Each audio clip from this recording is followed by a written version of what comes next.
Bonsoir très chers téléspectateurs, bonsoir partout où vous nous suivez. Vous êtes dans votre nouveau numéro du magazine Data Market.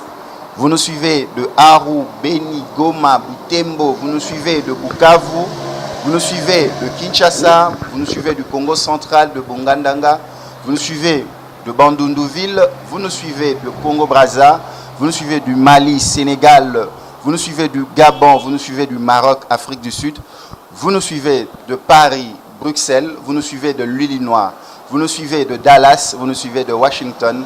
Soyez le bienvenu dans votre nouveau numéro du magazine Data Market. Merci pour vos appels, vos encouragements, vos tweets, vos messages pour notre dernier numéro de Data Market avec Tina Salama, avec qui elle a partagé son expérience, qui vous a touché.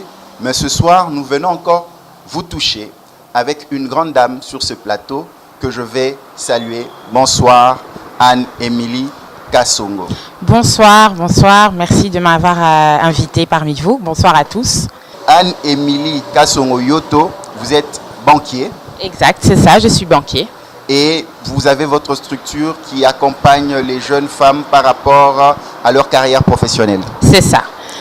Anne-Émilie, ce soir, nous allons porter un regard nouveau par rapport à la femme, par rapport à sa carrière professionnelle et par rapport à ses initiatives d'entrepreneur. Anne-Émilie, comment vous pouvez vous décrire, vous présenter à tous ces téléspectateurs qui vous rencontrent pour la première fois sur ce plateau de Data Market? Alors, donc, en quelques lignes, donc, je m'appelle Anne-Émilie Kasongo Yoto, je travaille dans une banque de la place. Me définir, c'est que je suis une femme qui a beaucoup d'ambition, quelquefois un peu trop. J'ai beaucoup de persévérance aussi, et avec un petit point de sensibilité. En quelques lignes, voilà un petit peu Anne-Émilie ce qu'elle est. Lorsqu'on parle d'entrepreneur féminin, qu'est-ce qui vous revient à l'esprit? Détermination.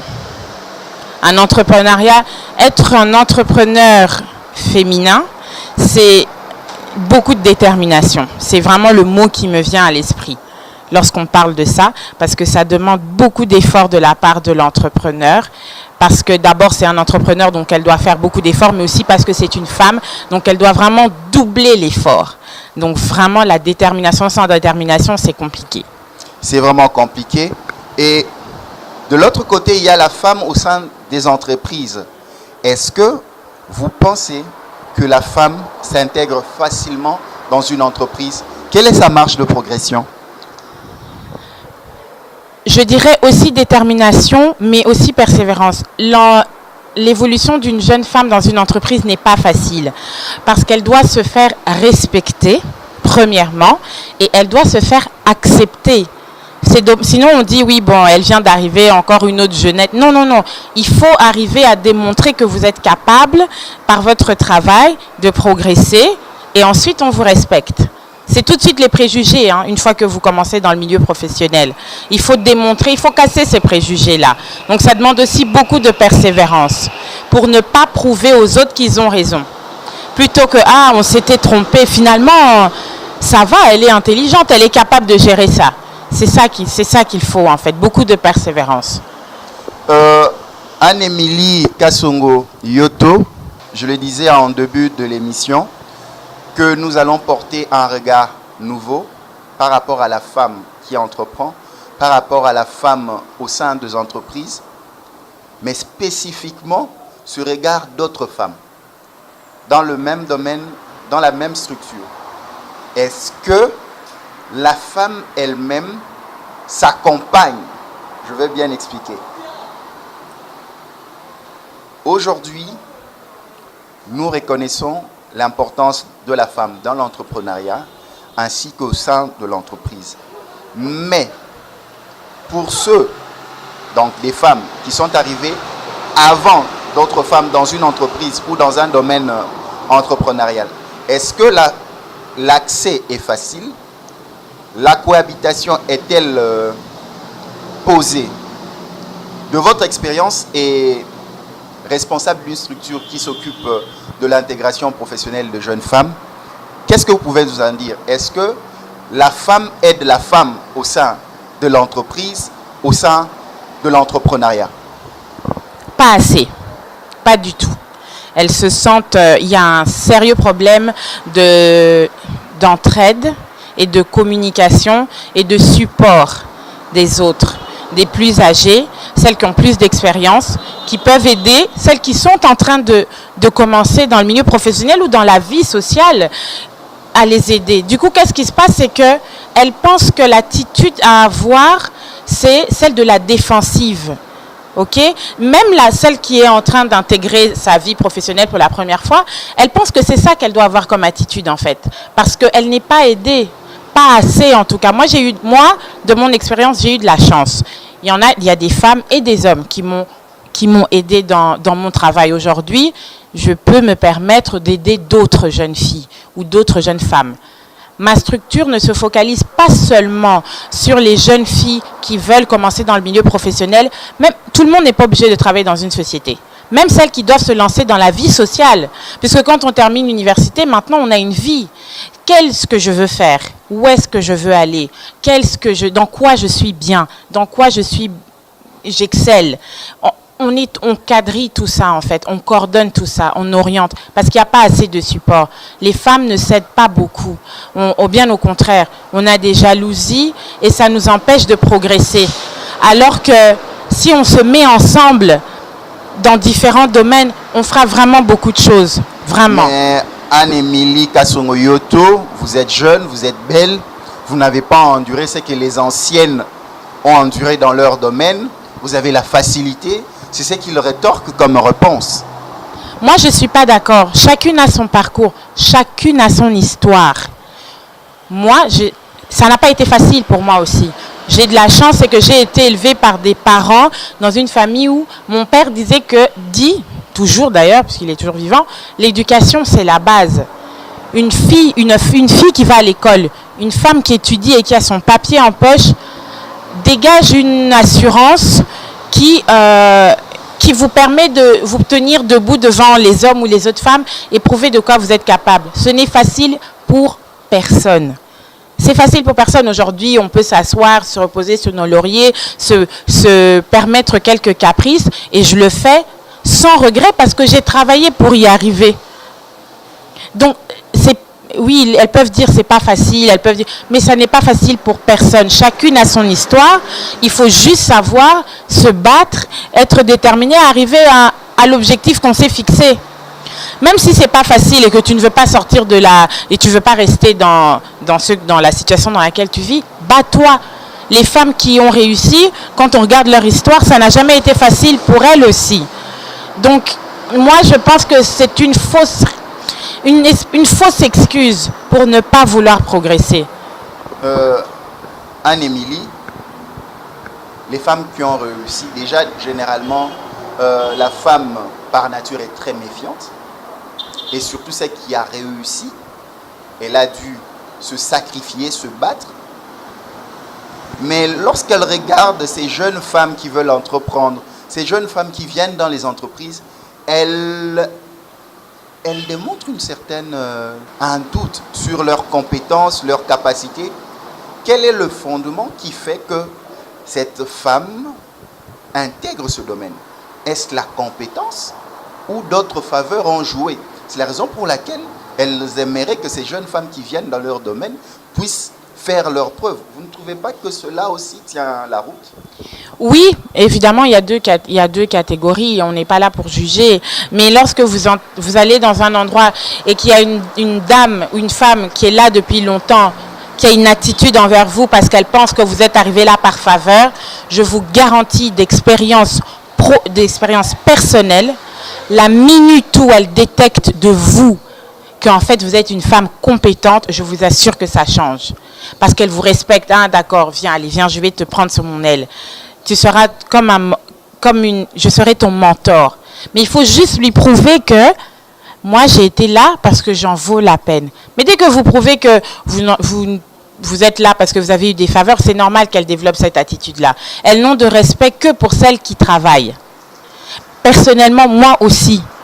J'ai beaucoup de respect pour les jeunes filles ou les jeunes femmes ou les mamans qui sont des battantes.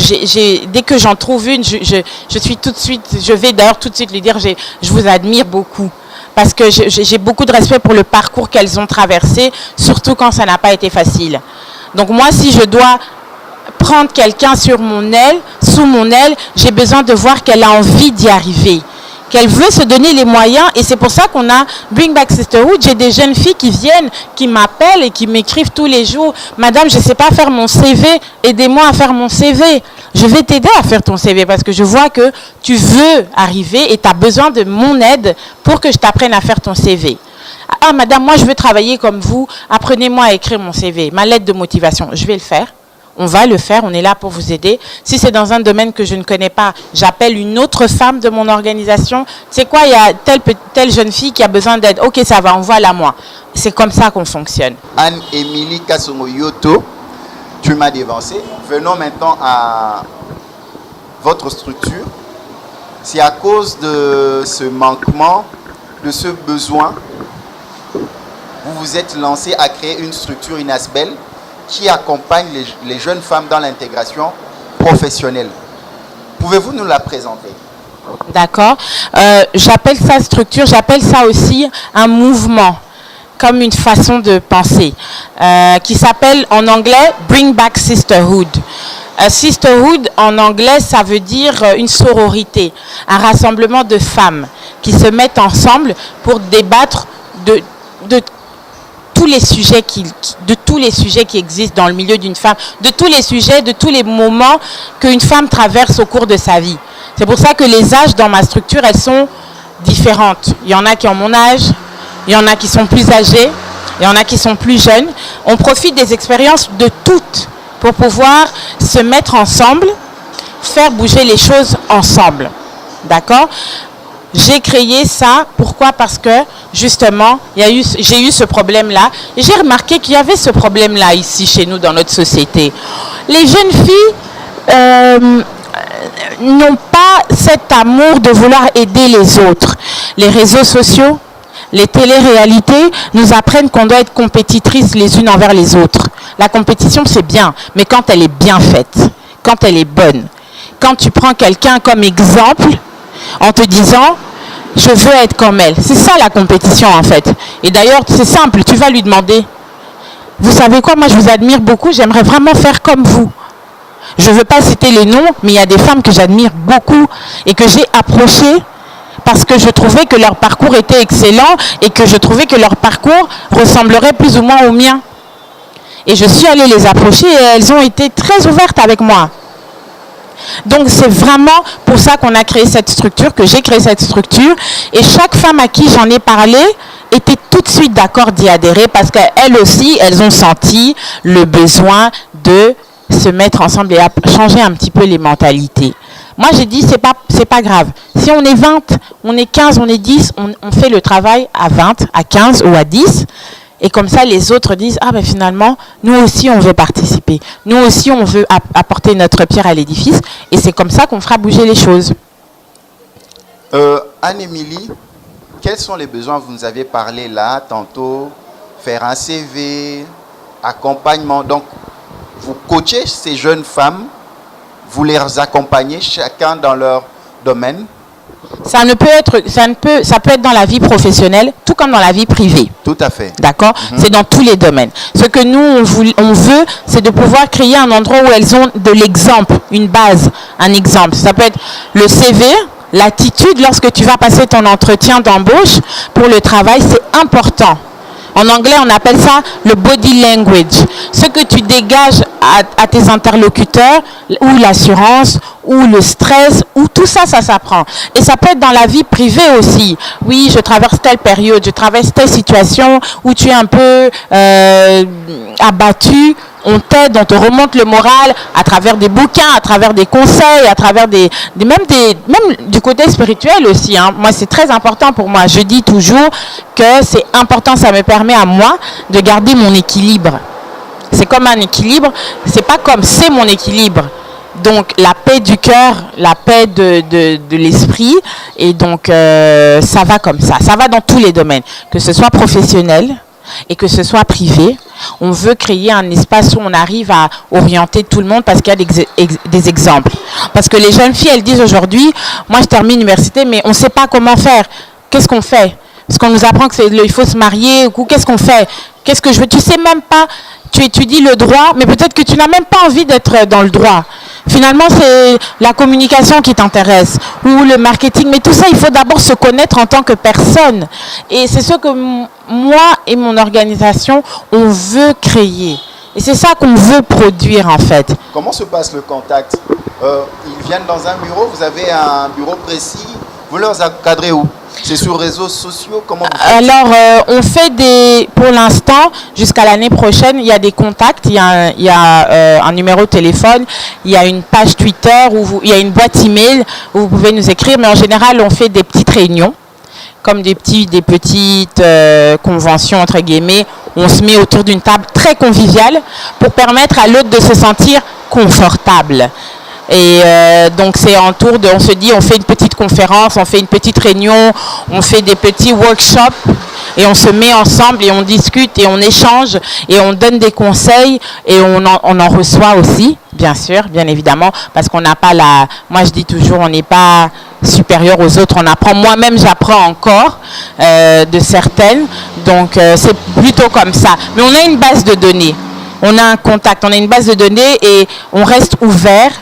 Aujourd'hui, je vous dis, il y en a qui continuent, que j'ai vu l'année dernière, mais qui continuent à m'écrire, Madame, il y a ça, qu'est-ce que je dois faire?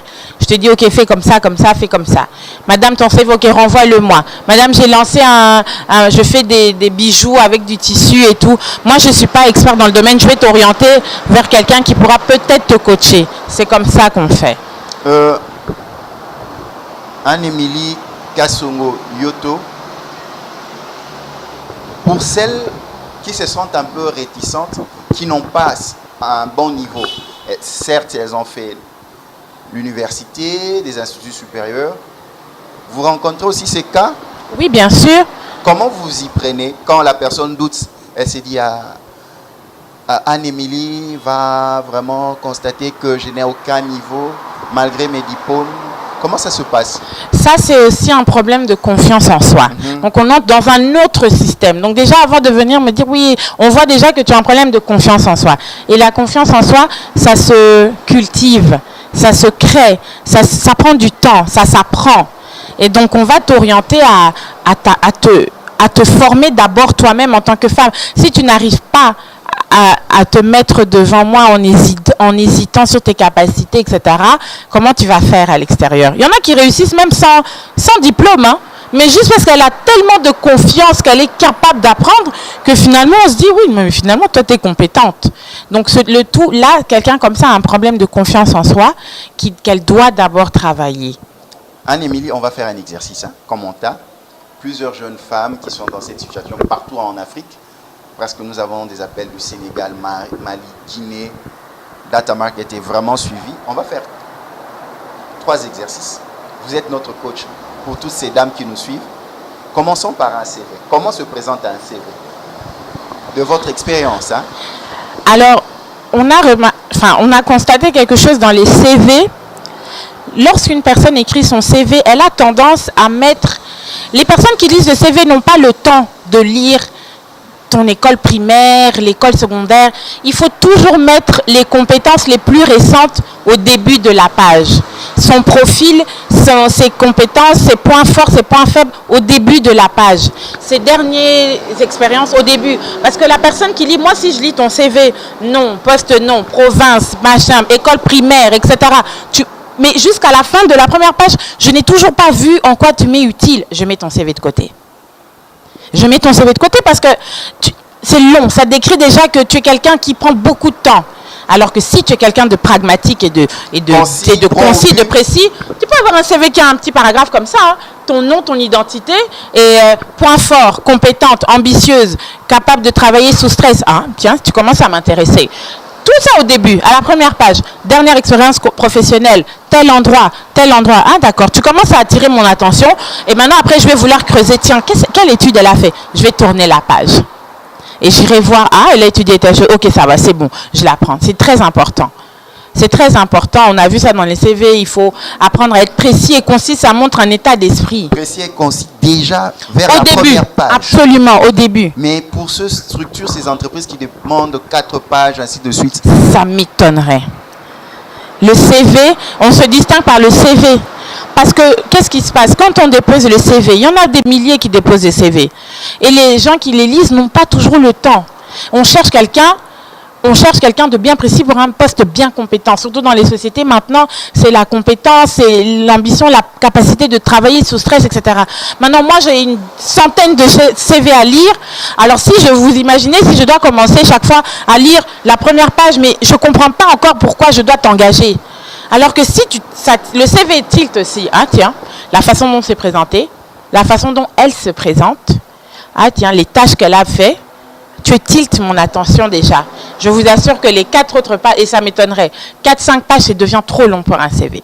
Surtout s'il faut tourner 2 pages pour voir ce que vous avez fait comme expérience professionnelle, c'est trop compliqué. Très bien dit, Anne-Émilie. Nous passons à un second exercice. Là, c'est par rapport au stage académique et professionnel. Comment une jeune femme peut capitaliser son stage ou les différents stages qu'elle aura à faire pour que ça soit aussi un élément important dans son CV? Qu'est-ce que tu peux donner comme astuce? Parce qu'il y a ceux qui viennent dans les stages, ils croisent les bras, on lui donne, va déposer tel papier là-bas, tandis qu'il est au sein d'une entreprise, il est sur un champ de bataille, il doit apprendre à se battre dans le monde professionnel. Moi, j'ai commencé en tant que stagiaire. Moi, j'ai été engagée parce que mes patrons, en fait, ils pensaient que j'étais déjà agent. L'énergie que je mettais dans mon travail. Mais finalement, ils se sont dit, mais toi, tu t'appelles comment? Tu n'as pas encore été engagé? Non. Je travaillais jusqu'à 22h, 23h. Et pourtant, j'étais stagiaire. Oui. Parce que d'abord, j'aimais beaucoup ce que je faisais. Et du coup, ils ont tellement vu de la détermination. Ils ont dit, tu sais quoi, finalement, toi, on va te garder. Moi, j'ai commencé en tant que stagiaire. J'ai fait 1 an de stage. Mais j'étais déjà presque intégrée. On dit que les stages, il n'y a pas de transport. Là, maintenant, ça dépend. Ça dépend. C'est ça le travail. C'est ça. Qu'est-ce qu'il faut? Il faut s'y donner à fond. Il faut s'y donner à fond. Il faut s'y donner à fond. Il faut vouloir apprendre. Il faut vouloir poser des questions. Il n'y a aucune honte. Quand on ne comprend pas, on demande. Moi, jusqu'aujourd'hui, quand il y a quelque chose que je ne comprends pas, je vais chez un collègue qui a les compétences, je lui demande, il m'aide. Le stage, c'est une période où on vous observe. Même les personnes qui vous envoient là. Vous pouvez aller dire, mais moi, je suis venue ici pour apprendre. J'ai besoin de comprendre comment vous faites ça, ça, ça. Et vous allez voir un moment, on vous délègue même les histoires. On vous fait confiance. Parce que l'employeur, il commence à voir que, tiens, et finalement, ton stage est fini et on te retient. Quel est le profil du bon stagiaire? Celui qui a soif d'apprendre. Celui qui est toujours disposé à vouloir apprendre. Même quand il pense que ce n'est pas de son domaine, il veut apprendre. Ça, c'est un bon stagiaire. Quelqu'un qui veut comprendre ce que vous faites. Quelqu'un qui veut s'impliquer dans ce que vous faites. Je vous assure que moi, j'ai été engagée en pensant, il pensait que j'étais déjà engagée. Parce que j'étais tellement dévouée dans ce que je faisais, j'ai resté jusque très tard. Je travaillais jusque très tard pour finir après. Mais tu es chez nous, tu as été... Non, ah non, on t'engage, on te prend. C'est ma détermination, tout simplement. Anne-Émilie Kassongo-Yoto, le dernier exercice. L'intégration professionnelle et le parcours professionnel. Comment une jeune femme qui intègre une structure, une entreprise, peut orienter sa carrière professionnelle? Quelles sont les attitudes? Déjà, il faut venir avec de l'humilité. Quand tu arrives quelque part, je n'ai pas dit de te laisser marcher sur les pieds. Il faut venir avec l'humilité. Et puis, il faut toujours avoir un mentor dans la société, dans l'entreprise. Quelqu'un qui peut te guider, t'orienter, même professionnellement. Moi, c'est ce que j'ai. Chaque décision professionnelle, chaque changement et chaque étape de ma carrière professionnelle qui s'est passée, j'avais des mentors. J'ai des gens qui m'ont orienté, qui m'ont guidé, au début qui me coachaient, après qui m'ont laissé. Aujourd'hui, ils sont fiers de moi quand ils me regardent, ils me disent vraiment, aujourd'hui, on a oublié que tu étais la petite fille qui venait d'arriver, qui était toute fragile et qui avait peur. Il faut toujours avoir quelqu'un qui vous sert de coach dans la société dans laquelle vous commencez à travailler. Humble d'apprendre, avec cette personne-là. Et cette personne-là va vous servir de guide. Chaque fois que vous avez un problème par rapport à tel problème, vous allez la voir. Par rapport à tel problème, vous allez voir cette personne. Elle va vous orienter jusqu'à ce qu'au moment où vous allez gagner une confiance en vous et vous pourrez maintenant voler de vos propres ailes. Il faut toujours avoir quelqu'un qui vous sert de repère. Toujours. Anne-Émilie, quelle est la place que vous donnez à la formation, à l'éducation? Parce que oui, on veut bien intégrer une entreprise, on veut bien travailler. Est-ce que la qualité de la formation compte aussi? Absolument. Et je dis pas seulement, il suffit pas de s'arrêter, on a son diplôme d'état de l'étude de l'université et puis c'est fini. Non, il faut chercher, il faut lire. Moi, je lis beaucoup. Il faut apprendre. L'éducation, c'est la base. C'est capital. Ça nous apprend même les bonnes manières. Ça nous apprend, aujourd'hui, on peut se tenir devant quelqu'un qui ne pourra pas vous marcher sur les pieds parce que vous n'avez pas étudié. Même si on a des difficultés, etc. Mais dès que vous vous mettez quelque part et que vous savez écrire, vous savez parler, vous savez vous tenir, vous savez défendre une idée, je vous assure que ça vaut beaucoup de choses. Et pour les entrepreneurs qui sont dans votre structure, comment vous faites ces jeunes entrepreneurs? Vous avez cette facilité de leur trouver des mentors qui œuvrent dans leur domaine? Je vais vous parler d'une autre structure. D'accord. Qui est liée à la mienne, dont ma tante en est la fondatrice. D'accord. Qui s'appelle Ensemble à 5. Cette structure a aujourd'hui plus de 300 jeunes filles qui sont toutes sous la tutelle de plus de 100 femmes mentors. C'est-à-dire que ce sont des jeunes filles de l'école, qui sont à l'école primaire, qui sont à l'école secondaire, qui sont à l'université. 100 femmes ont été prises pour coacher plus de 300 jeunes filles. Qu'est-ce qu'on fait? On leur apprend la vie, les principes de la vie. Pendant 9 mois, on les suit, on les coach, on discute avec elles, on leur apprend. Parce qu'à la fin, au bout de 9 mois, on veut avoir un produit fini. Et c'est ce qu'Ensemble à 5 fait, qui est un petit peu lié à mon organisation, on travaille ensemble. C'est ça qu'on fait. Des femmes qui ont, chacune d'entre elles, 5 mentors. Moi, j'ai 5 filles qui sont sous ma tutelle, que je suis, qui sont des orphelines, mais qui vont à l'école secondaire, avec qui on se rencontre tous les jours, tous les mois, au moins une fois par mois. On se met ensemble et chaque fois, chaque mentor reçoit un sujet sur lequel il doit débattre avec ses mentorés. C'est gratuit, vous le faites bénévolement? C'est gratuit. C'est fait bénévolement. Comment se fait l'adhésion? Que ce soit dans votre structure ou celle de votre tante? Alors, pour ma structure, à moi, il faut vouloir être membre. Les membres qui sont chez moi, on a la même vision, on a la même mentalité, on a le même esprit, on a la même façon de penser. C'est ça qui fait de nous qu'on s'entend, on est liés quelque part, puisqu'on a la même vision. Pour adhérer dans ma structure, il faut avoir la même vision. Il faut être prête à avoir l'esprit ouvert et l'esprit de partage. Si tu sais que tu n'es pas capable de t'asseoir sur une même table avec 20 autres femmes pour partager ensemble vos expériences, non. Les jalousies, les querelles, les médisances, les ragots, les jugements, mon Dieu, hors de question. Anne-Émilie Kassongoyoto, nous entendons souvent dans votre parler, vous insistez sur la jalousie, les médisances. Elles détruisent vraiment la femme, hein? Absolument. Parce que vous vous rendez compte que vous passez tellement dans votre temps à vouloir jalouser, envier, que vous n'êtes pas créatif. Vous n'avez aucun esprit de créativité. Parce que tu passes tellement ton temps à vouloir envier telle personne que tu fais tes projets ou tes choses, ta vie, en fonction de cette personne-là, et tu manques de créativité. Et c'est ça le problème. On n'évolue pas. Anne-Émilie, j'ai aimé un point. Vous vous êtes livré dans l'émission. Vous dites que vous ne suivez pas, vous n'encadrez pas seulement la femme, seulement dans l'entreprise, dans ce qu'elle entreprend professionnellement, mais vous l'accompagnez aussi dans sa vie de femme, sa vie dans le ménage. Qu'est-ce que cela veut dire? Quand on est une jeune femme, on traverse des étapes. Vous voyez, on a des étapes de la vie qu'on passe et c'est pas toujours facile. C'est pas toujours facile d'apprendre à vivre avec sans le regard des autres.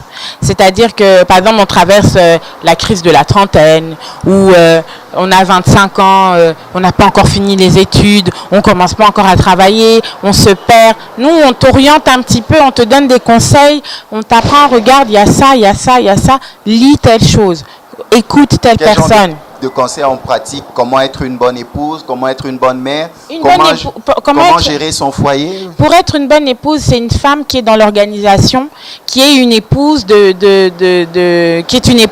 qui pourra conseiller à quelqu'un d'autre comment être une bonne épouse. Vous voyez, moi je ne pourrais pas. Donc chaque personne a ses compétences, d'accord? Chaque personne a ses points forts, chaque personne a ses points faibles.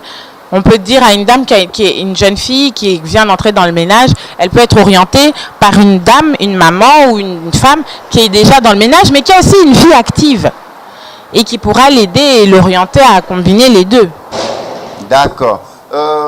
J'ai une petite préoccupation. Oui. Vous êtes une structure. Nos téléspectateurs qui nous suivent disent oui, Anne-Émilie est belle, elle est jeune. Diriger d'autres femmes, c'est pas facile. Non. Je ne dirige pas d'autres femmes. On est ensemble. Oui, oui. On se met ensemble. Oui. Les autres femmes, je tiens encore à préciser, les autres femmes avec qui je suis, ont accepté, même si elles sont plus âgées, que je sois la fondatrice et que je le dirige et qu'on lead ensemble et qu'on trouve des solutions. Vous voyez, c'est déjà c'est déjà cet esprit-là que moi je veux. Vous voyez, même en étant plus jeune, c'est moi qui les mets ensemble. On discute, bon, aujourd'hui on va faire ça, ça, ça. Elles le suivent. Elles suivent parce que c'est comme ça que la société est structurée de toute façon. Dans votre structure, quel est le regard que vous faites sur l'homme? C'est un partenaire? Oui, l'homme est un partenaire, absolument. Comment vous le demandez aussi d'adhérer dans ce que vous faites? Parce que je pense qu'il y a aussi des hommes qui vous accompagnent dans ce que vous faites. De loin, de par leurs conseils, de par leurs suggestions, de par leur point de vue, ils nous accompagnent. L'homme est un partenaire. On est à titre égal, on évolue ensemble. Lorsqu'il y a un point de vue concernant, effectivement, on peut demander des conseils à des hommes. C'est pas un adversaire, ça c'est clair, absolument. J'allais vous poser cette question, vous qui êtes dans ce domaine professionnel. Nous sommes gâtés de vous avoir sur ce plateau. La discrimination positive dans l'accès au poste, vous êtes pour ou contre? Pour un même poste, quand vous êtes, il y a un homme et une femme, on donne la priorité à la femme, même si elle n'a pas les mêmes compétences que l'homme. Vous êtes d'accord? Non. Moi, je suis pour qu'on donne la priorité à la personne qui a le plus de compétences pour le poste. Si c'est un homme, ben on donne un homme. Si c'est une femme... Comment vous justifiez-vous cela? Parce que d'autres femmes se disent, mais que dit Anne-Émilie? Déjà, il n'y a pas beaucoup de femmes dans les postes de responsabilité. Si une femme, moi je suis pour que les femmes acceptent. Dans la structure où je suis, les femmes ont des postes de responsabilité. J'ai un poste de responsabilité. On se bat pour l'avoir. Il faut le mériter aussi. Il faut le mériter. Alors s'il y a un poste et qu'il y a et l'homme et la femme qui sont tous les deux pour ce poste-là, si la femme est plus compétente pour avoir ce poste, on donne à la femme. Donc la femme doit intégrer la méritocratie. Absolument. Et d'ailleurs, chez la femme, c'est encore plus difficile. Elle doit faire 2 fois plus d'efforts que l'homme. Elle doit vraiment prouver qu'elle est capable de le faire. Donc moi, je suis absolument pour la méritocratie. Donc vous êtes pour la méritocratie et non cette question de discrimination? Non, la méritocratie à tous les points. Parce que si on donne à une femme qui n'est pas compétente et qu'il n'y a pas de résultat, on va dire, voilà. Alors que quand une femme, il faut prouver qu'on mérite ce travail, 2 fois plus d'efforts que l'homme, bien évidemment, mais il faut prouver qu'on le mérite, tout simplement. Est-ce que dans vos structures, vous avez aussi des femmes mariées qui Bien viennent sûr. recourir à vos conseils? Non, on a des femmes mariées qui sont membres. On a des femmes mariées qui sont membres, mais on n'a pas encore eu des femmes mariées qui viennent demander. Pour ceux qui, en suivant Data Market, qui s'intéressent, comment faire? Ils peuvent venir? Bien sûr, absolument. Vous allez parce qu'il y a de ces femmes qui se sont mariées très tôt, qui sont devenues mères, qui sont allées dans les études après, et aujourd'hui ils veulent intégrer un monde professionnel. Absolument.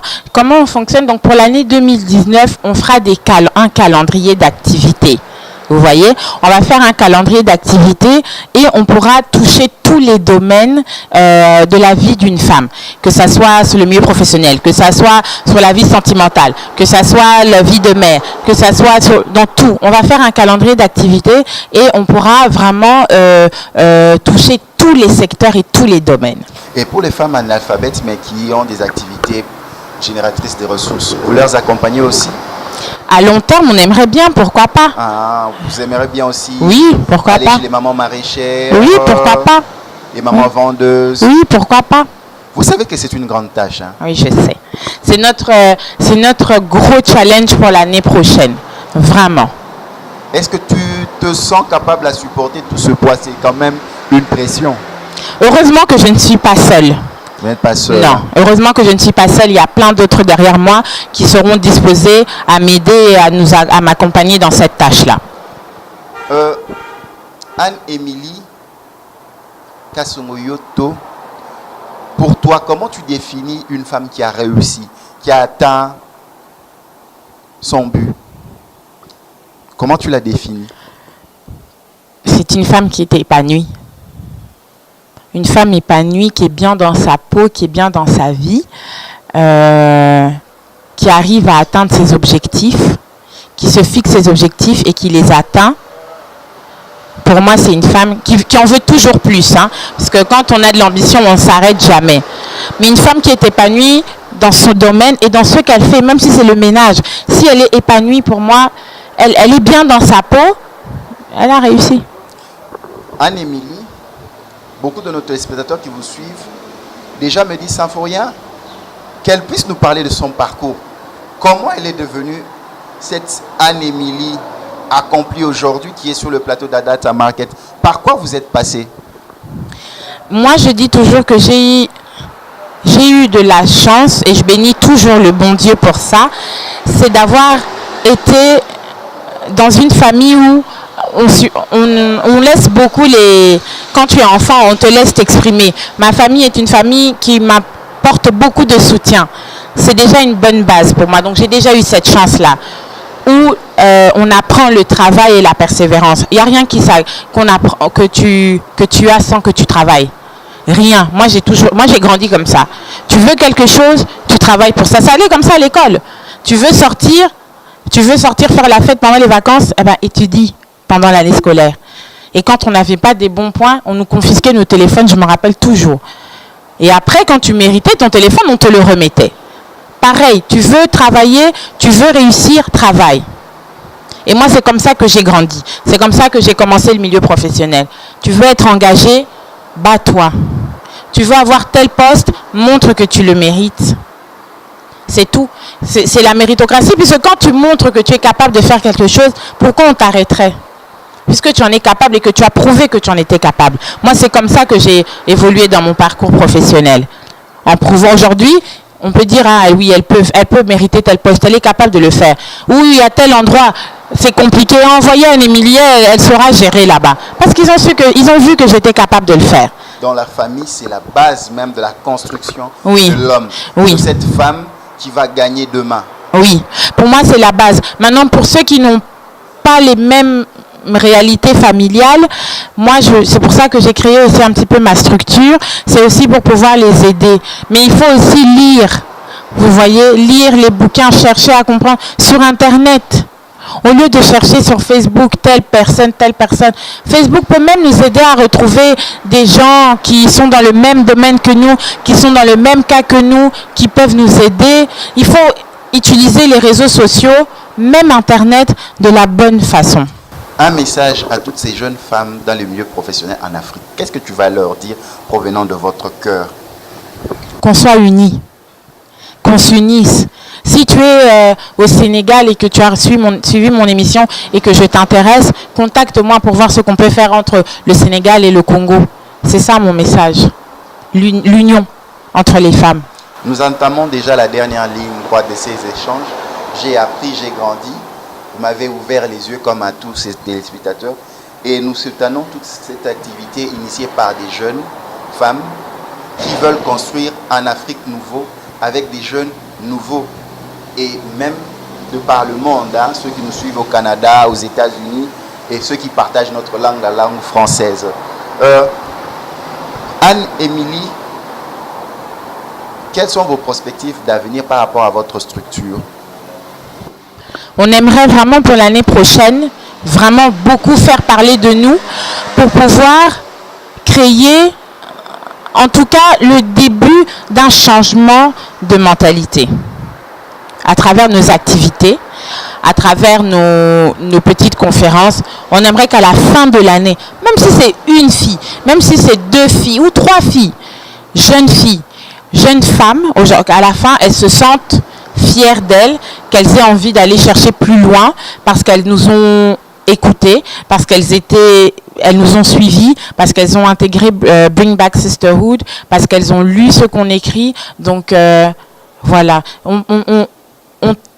Moi, mon souhait, c'est la qualité, pas la quantité. Ça peut être que 5 filles à la fin de l'année, mais si c'est 5 filles qui ont été intégrées, qui ont fait un stage, qui ont terminé leur stage, aujourd'hui, qui, à la fin de l'année, qui sont engagées, moi, je suis contente. Anne-Émilie, un projet sans financement n'est qu'une idée. Où trouvez-vous les moyens pour réaliser vos projets? En tout cas, pour l'instant, on cotise entre nous du mieux qu'on peut. Un message aux partenaires si vous souhaitez être accompagné, soutenu. Chaque partenaire, chaque personne qui se sent touchée par ce que nous faisons et qui aimerait accompagner nos activités sont vraiment les bienvenus.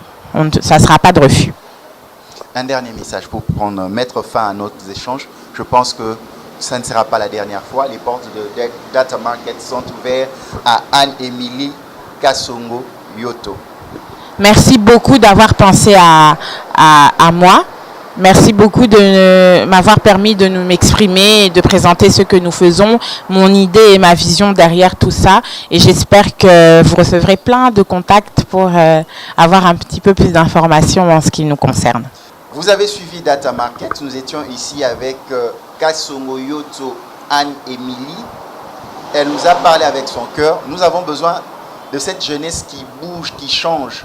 Nous avons eu un nouveau regard par rapport à la jeune femme dans le domaine professionnel et nous soutenons toutes ces structures qui accompagnent la jeune femme à s'intégrer pour être demain cette femme qui fait changer sa communauté par sa contribution. Anne-Émilie, merci. Merci à vous. Merci à la grande équipe de Data Market. Merci à vous tous que nous avez suivis partout en RDC, partout en Afrique, en Europe, en Amérique.